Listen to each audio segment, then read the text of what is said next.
দেশের যে পরিস্থিতি খুবই খারাপ, আল্লাহ রে আল্লাহ।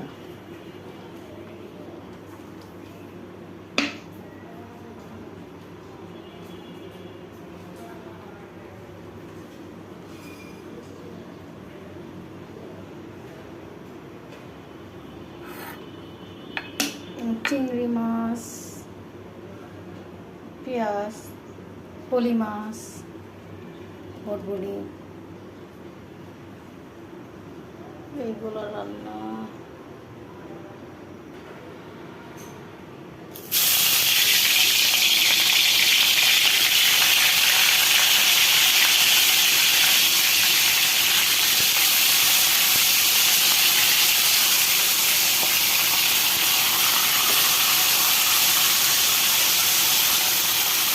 আজকে পলি মাছ বোনা করবো।